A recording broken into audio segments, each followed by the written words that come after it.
Welcome to the Kids Eating Broccoli podcast, where we believe that raising healthy kids shouldn't be complicated.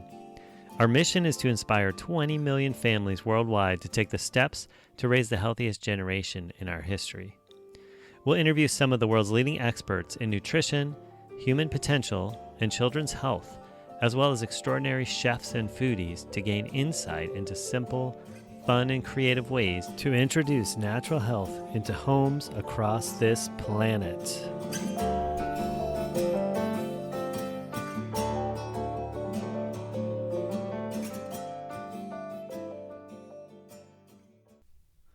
Hi, everyone. Thanks for coming back to the next episode of the Kids Eating Broccoli podcast. Today, we have with us Dr. Ben Lerner. Dr. Ben Lerner is a two-time New York Times best-selling author who has now written 20 books, including his two latest releases, 0 to a Million in 1 Year and Winning the Inside Battle of Wellness. He's often known as the co-founder of Maximize Living, but has since moved on and founded Velocity Coaching and Consulting. A former college All-American wrestler himself, he was named the first official chiropractor for the USA Wrestling World Team in 1995. He traveled with USAW to Atlanta, Sydney, and London Olympic Games, as well as 8 World Championships. In London, he also cared for USA Judo and USA Weightlifting, and in Rio, worked with USA Track and Field. Dr. Ben has also worked as a doctor, nutrition, and fitness specialist for the Orlando Magic, Major League Soccer, Major League Baseball, the NFL Alumni Association, the LPGA, and MMA. In addition to his Doctor of Chiropractic degree, he has a bachelor's in nutrition, is just finishing his master's in IO psychology, and is a certified life and executive coach. He lives in Windermere, Florida with his wife, Dr. Sherry Lerner, and their 3 children, Skylar, Nicole, and Kale. The program's events and care he provides have been performed all over the world and in tens of thousands of businesses, churches, schools, sports teams, and community-wide events. Dr. Lerner has a unique background and brings his unique perspective to the Kids Eating Broccoli podcast to share with all of us. All right, Dr. Lerner, so thanks so much for being with us today. I really appreciate you taking your time to share some of your unique knowledge and wisdom with our audience. And I'd love to start just by, where we start with all of these interviews, with just finding out and learning a little bit more about you. So if you could tell us about you and kind of the steps to get you to where you are now and what you do these days. Well, long story short, on the early days, I did not have a healthy family. So I grew up with parents that really struggled with their health. We certainly were probably, like most conventional families, didn't pay attention to anything we ate or how we lived our lives. We certainly had a medicine cabinet packed with pills that you can go to on a regular basis. And my parents used to seal both windows in the car and smoke cigarettes nonstop. So that was my childhood growing up in terms of our health.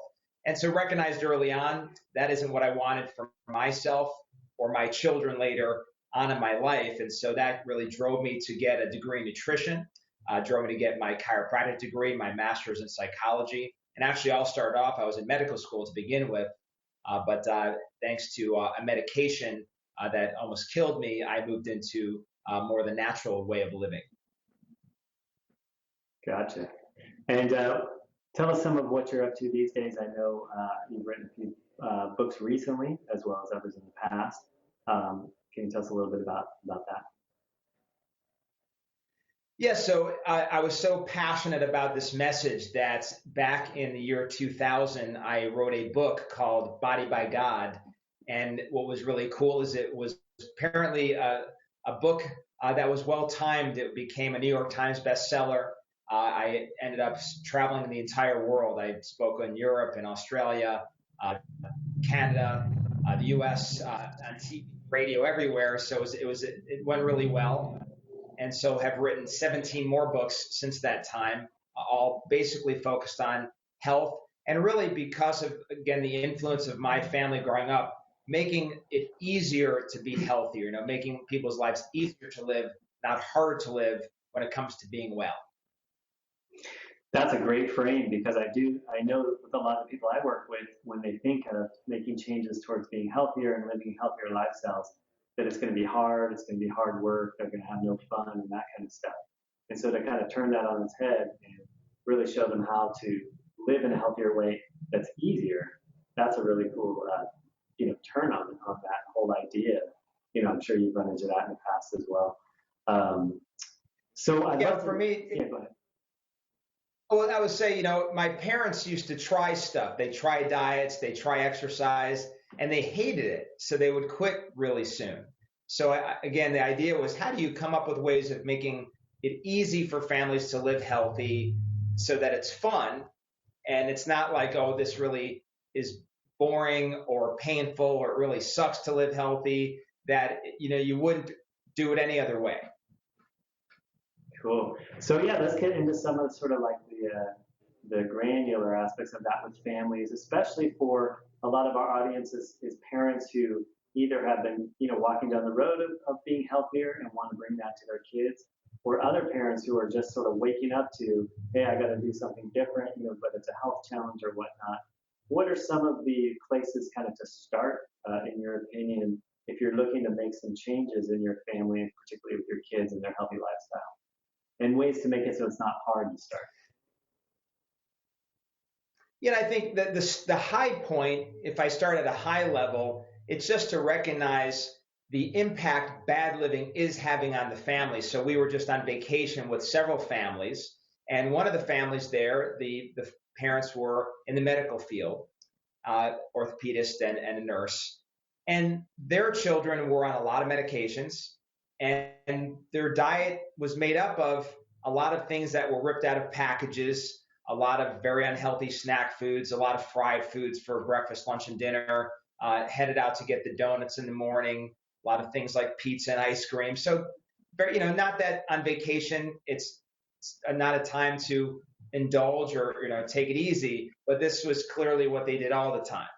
They drank RC Cola and Dr. Pepper and Coca-Cola, so lots of sugar, lots of candy, all things that my kids are not accustomed to even being around, never mind watching somebody consume on a 24-hour basis for the 4 or 5 days we were there. And so I start there pointing out that the results are my kids never go to the doctor. My kids never get sick, never miss days of school.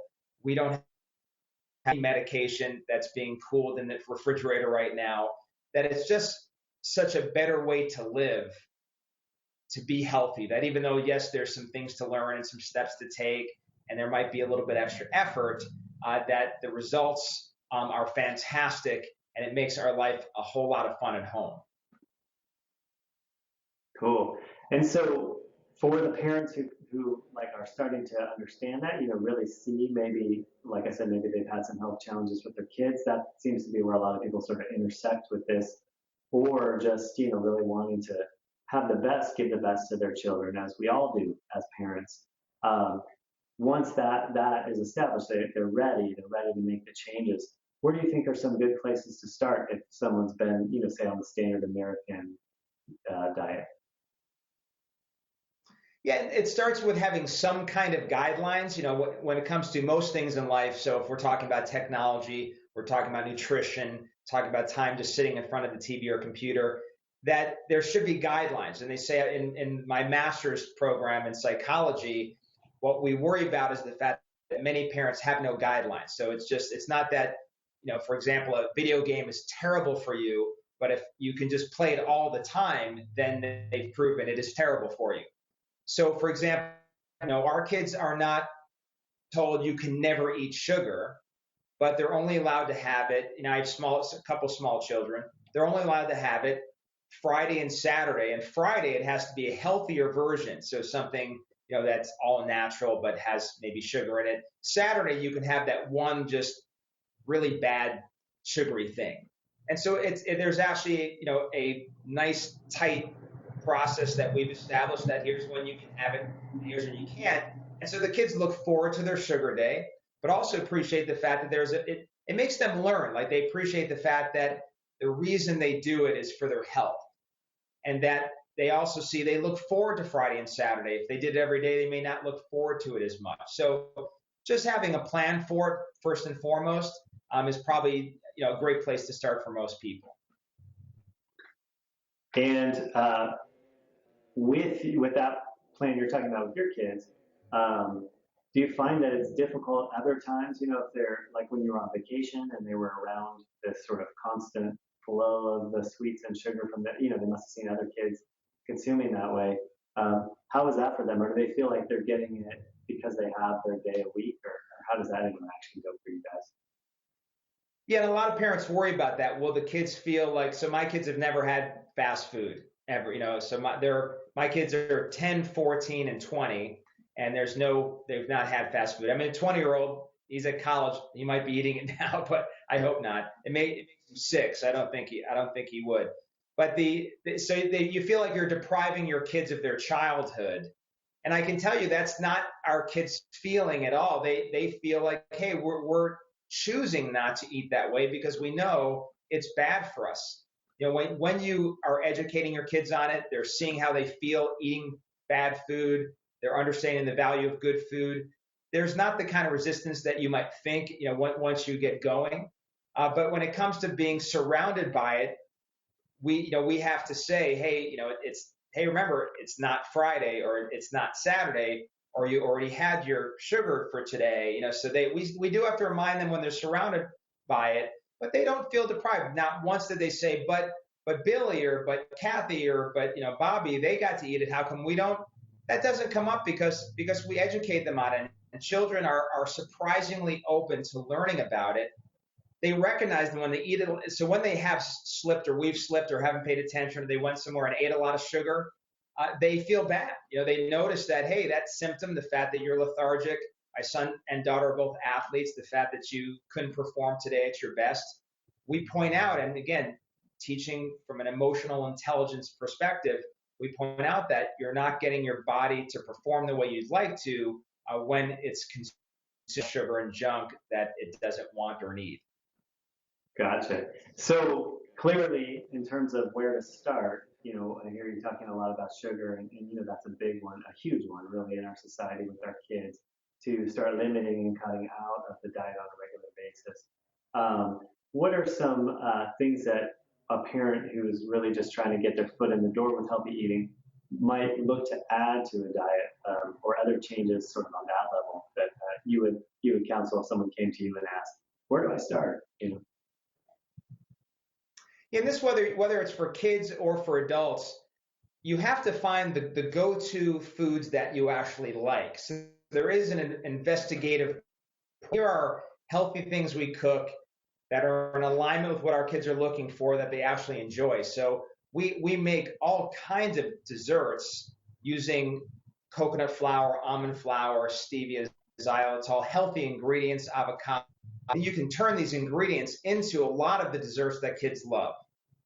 And then finding which of those, some of them you'll make they won't like. So I love chocolate. To me, it tastes just like pudding. One of my kids thinks it's disgusting, though. The other one likes it. So, that's not the one that works for that child. But we make brownies out of almond flour. We also make brownies out of black bean flour and using, again, stevia or xylitol to sweeten. And so we found they love the brownies. They love certain cookies that we make. They love the ice cream that we make using coconut milk and coconut fat and stevia. So we have found ice cream, cookies, brownies, things that some of the kids like, some of them don't. They love it. So we make these chicken fingers where it's all nut crusted and it's seasoned in a way that the kids absolutely love it. If you talk to my son or daughter, who again 10 and 14, and said, would you rather go to McDonald's and have a chicken nugget or eat the chicken nuggets we make, they will definitely tell you they'd rather have ours. And so that wasn't something we just discovered overnight. We found foods and recipes that they like that are not too difficult to cook, that these become the go-to foods for our kids for all 3 meals, snacks, and desserts. So it sounds like rather than the idea of just like cutting everything out and trying to eat a bunch of vegetables or salads or taking a kid from processed foods and lots of sweets and trying to change that, it sounds like what you're talking about is some of those recipe swaps or switches where we can take maybe what even we already see that they like, brownies or the chicken nuggets, and then find a healthier sort of substitution or other option. Kind of sounds like the direction you're headed there with that.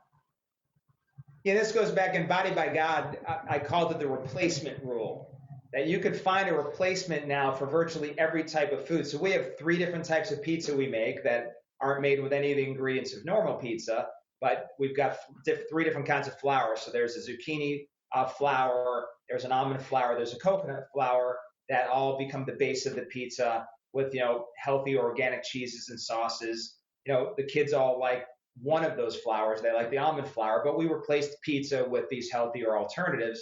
And you can also go to like a health food store, and for a lot of their snacks, they like to eat at sporting events or at school. There are healthier alternatives to those snacks also. So you can pretty much find now, which was much more difficult years ago, you can take any junk food they like and find a healthy alternative. Yeah, we definitely do a lot of that in my household too. My wife loves to make desserts, and she's always looking for new recipes that, well, first of all, that I'll like, because I like the least sweetness out of anybody in our family. And then, that the kids will like also. It's kind of like they have to meet in the middle. Um, so tell me, you've mentioned your family and your kids. What would you say would be sort of like the biggest challenges you've found in your own life with having kids in terms of healthy lifestyle, and maybe some ways you've sort of overcome that, where maybe you've had resistance with them, or had just difficulties in terms of that? Yeah, and I hit the sugar one first because that was the toughest one for my son. He loves sugar. So he would eat sugar all day long, every day for all of his meals. So encapsulating when that was allowed to happen became very important. The soda thing, they've never had it, but they certainly see everybody else having it, would like it. So we found, things, there are stevia sweetened sodas. They like club sodas that have flavor, but that have no sugar. So, we've had to deal with the sugar issue quite a bit at home. And technology, I mean, when you're talking about lifestyle, technology does impact health from a standpoint of just what it does to the brain and emotional development when you spend too much time in it, particularly if it's a lot of more of your violent games or your just high intensity games. So, limiting how much time they're allowed to spend in front of technology, and also the fact that keeps them not moving when they're doing too much of that too. So that's the biggest thing at home, and that's probably the most challenging thing, because if we blink, they'll take advantage of all the rules. They'll immediately, it's more technology, it's more sugar. I mean, we have to stay on it because kids are always testing the fence. They're always looking to see, will this fence fall over when I push on it? And so we have to stay on it. So you mentioned the Friday and Saturday thing with the sweets and the sugar. What kind of guidelines do you use or do you recommend in terms of the technology side of things, video games and so forth? So for us, everything is always, you come home, homework gets done. So that's kind of allows you kind of a gap where there's no technology in that space. And then they've got their couple of hours, and then they're done until 1 hour before bedtime. So it's really 3 hours is kind of the max we go. And as long as we're managing it, again, the second we're not looking, that could be 30 hours out of a 24-hour day, it seems. But you don't take it to your bedroom. Is another thing, which is healthy for all people. People need an electronic detox a good hour before bed, just for healthy sleep and good mental health. So we use many of those same rules on ourselves as well. That's great. And I think that's an important point, because certainly more so with technology, I think a lot of our kids are suffering from poor sleep quality or lack of sleep, and maybe not even knowing why. I know in my own practice, I see a lot of kids who mark that on their intake form about having trouble sleeping and difficulty sleeping. And just what you're saying, making that one change, no technology within an hour before bed, having nothing in the room, often will make a huge change, just that alone, in all their lifestyle and school and all that kind of stuff. So I appreciate you bringing that up. I think that's an important point for sure. So I'd love to have you share with us. Do you have, you mentioned the chicken fingers. What's maybe one or two really fun recipes, maybe not on the dessert side of things, that someone wants to jump in there and try, that that people that you're excited about or that you like? Got anything in mind? For me, I'm like you. A lot of this is just for me, and then they get to eat it also. But I live off broccoli balls and cauliflower patties. They have the consistency of bread, So they were just a great snack food also, but something that we eat at our meals. And it's really a way to sort of trick the kids into eating broccoli and cauliflower because it's, primarily made up of those two vegetables, but ground up and cooked in a way where it comes out almost like a bread or a stuffing sort of texture or taste. And so those are kind of two really key ways. Then we found that if we take the time to really make certain types of salads, our kids, they're just not going to say, I want vegetables, but they do like certain types of salads that we make. And so we're always getting creative with our different salads that are cooked in a way or prepared in a way that they like it. And then they like when we grill vegetables, so that we have ways of grilling the vegetables, skewering them with meat. And that seems to be a way that it comes out in a texture and a taste that they like. So getting vegetables in the kids is challenging. And that's how we do it on the vegetable side. On the fruit side, we do a lot of smoothies. Smoothies are a great way, and I've always taught this as kind of a primary trick for parents, especially trying to get supplements in your kids or good fats. We hide a lot in our smoothies. So we can drop in chia and flax, and we can bust open the supplements we want them to take and dump those in the smoothies. We can get a lot of good nutrients in that way that they don't really tend to want to, especially my son doesn't like avocado, which is a really powerful food. But if I dump it in the smoothie, it gives it more of a milkshake consistency, but you can't actually taste the avocado. So that's another way we get avocado in him. My daughter will actually eat avocado. Him, you have to sneak it in on him by dropping it in the blender. Okay, I'm intrigued. What goes into a broccoli ball? How does it turn up broccoli into a ball that tastes like bread? It's actually pretty some simple ingredients. It's broccoli. So you grind up the broccoli. What holds it together is a little bit of almond flour and then a little bit of cheese. So it's primarily broccoli, but you mix it together with the almond flour and then again drop a little cheese on it. Then it's seasoned for flavor. And so it makes a little ball that you cook up. It's delicious. I can eat about 1,000 of them. And again, even my kids will eat it. Awesome. What do you think? We're kind of getting close to wrapping up. I'm curious though, because you have the background with the nutrition and the chiropractic, and then you're working with psychology too. For parents that feel like they're really are trying, but they're kind of drowning, they're struggling a little bit. What do you think you might say to someone in that situation to either stick with it or that type of thing? What words might you give to someone like that? Yeah, I think because I had a parent yesterday who's came to see me in my clinic with her 2 children on behalf of the 2 children. So she was there talking to me, but she wanted the kids under care as they both ate McDonald's in my office. I joked with her. I said, usually security will taser you at the door for trying to break into my clinic and infiltrate my atmosphere with the smell of that food. And so she just said, that I realize this is bad, but this is where we end up. We end up doing the quick and convenient thing. And so the first point I make with something like that is, listen, we're not talking about going from a free-for-all to living just like everybody else and poisoning your kids to perfect. That we're looking for things. And I'll use the example. Like I say, my kids on Saturdays eat whatever sugar it is that they want. And my daughter, actually at 14, by the way, doesn't eat any sugar. She's as they learn, my daughter outgrew wanting to cheat. She really likes to eat healthy. My 10-year-old, not so much at this point. So they realize there are, you get a break. It's not like you have to be perfect. And we'll talk about things like the 80-20 rule, that if we can move your kids from sort of eating healthy and living right 20% of the time and doing it wrong 80% of the time, and just flip that, where, just most of the time you're making good choices. That's a good way to start. And then giving them short-term goals or plans. So something like, hey, why don't we try to find a dessert your kids like? And that would be one beginning thing. So don't try to do a million things.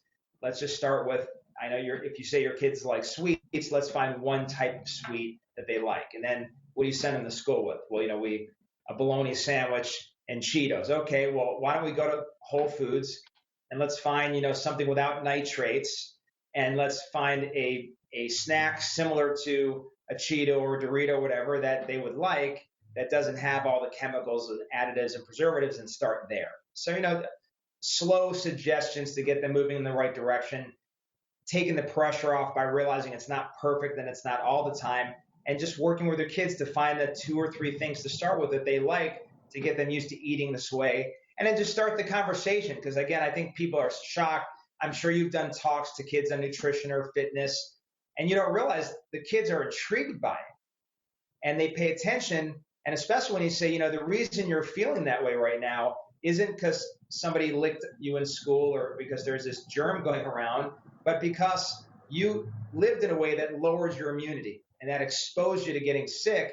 That's why we don't want you to eat all that sugar. That's why we ask you to put the fruits and the vegetables in your body so that you can be healthy. That's why you get your adjustment. I know you don't like to come here and see Dr. Ben, but that's why we do it, because look what happens when you miss it. Great.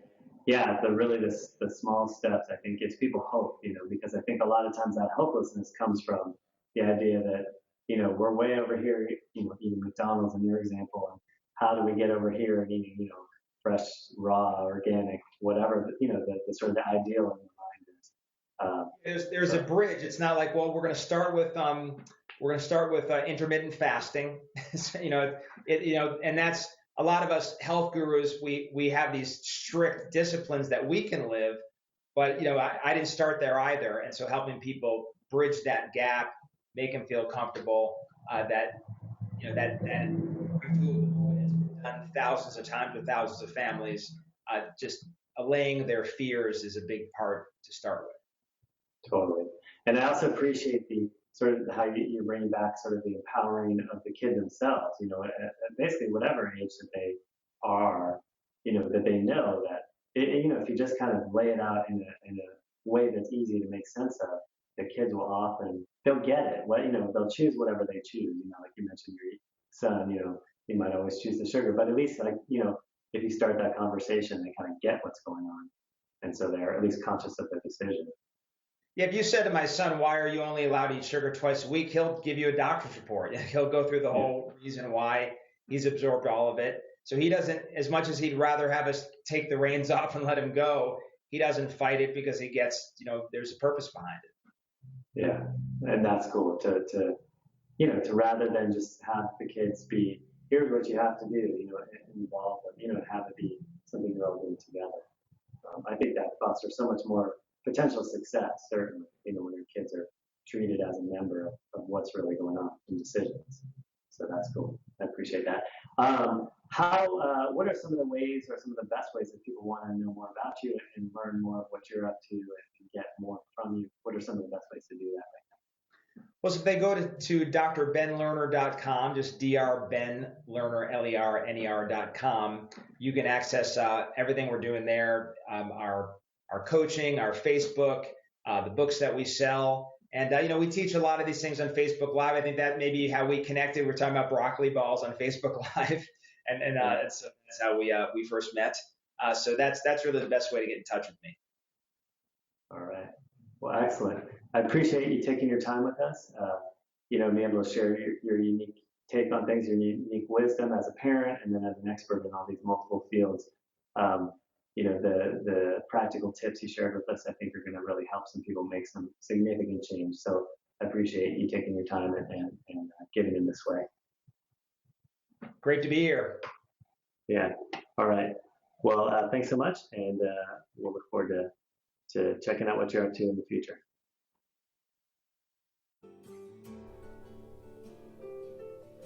If you enjoyed this episode of Kids Eating Broccoli podcast, connect with us online.